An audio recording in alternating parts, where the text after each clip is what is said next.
we are the group 6 and today we're going to tackle about the cyclic subgroup. And to give you a deeper understanding on what is cyclic subgroup, a cyclic subgroup is a subgroup where all elements can be generated by repeatedly applying the group operation to a single element called generator. Meaning that the subgroup will depend particularly or entirely in a single element. That is, knowing that particularly or in a subgroup particularly will allow us to compute any other element. For you to be able to understand our topic, here is our example number 1.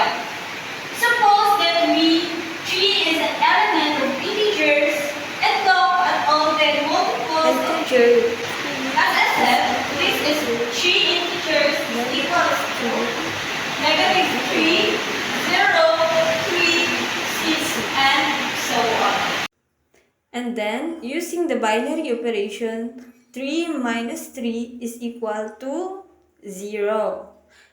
And then 3 plus 3 minus 3 is equal to 3 plus 0 is equal to 3. And then for the last, 3 plus the first and the second, 3 plus 3 plus 3 minus 3 is equal to, and then kagaya ng kanina, 3 plus 3 is equal to 6. That is how we get the subgroup of a group. It is easy to see that 3 integer is a subgroup of the integers. This subgroup is completely determined by the element 3 since we can obtain all of the other elements of the group by taking multiple of 3. Every element in the subgroup is generated by 3.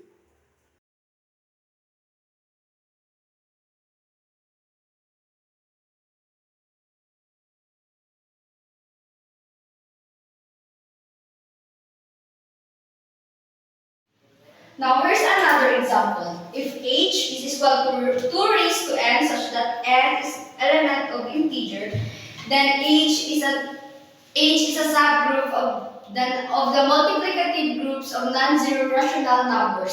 If a is equals to 2 raised to n and b is equals to 2 raised to n, then a and b is raised to negative 1 is equals to 2 raised to m, and 2 raised to negative n is equals to 2 raised to m minus n is also an h.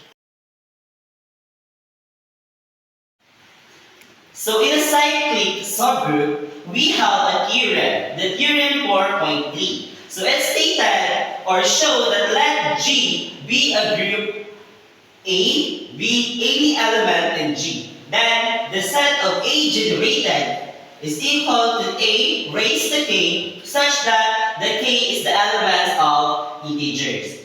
This is a subgroup of G. Furthermore, this is the smallest subgroup of G that contains A. Play na kayo, nag-play na siya.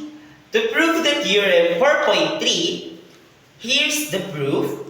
The identity is an A generated since A raised to 0 is equal to E if G and H are any two elements and generated A, we can write G equals to A raised to M and H equals to A raised to N.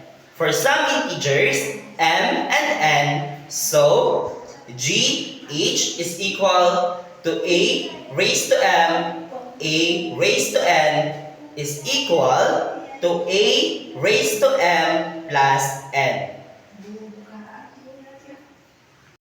To really understand the cyclic subgroups, here are the key points to remember the cyclic subgroup. The first one is the single generator, the repetitive operation, and last is the simple structure.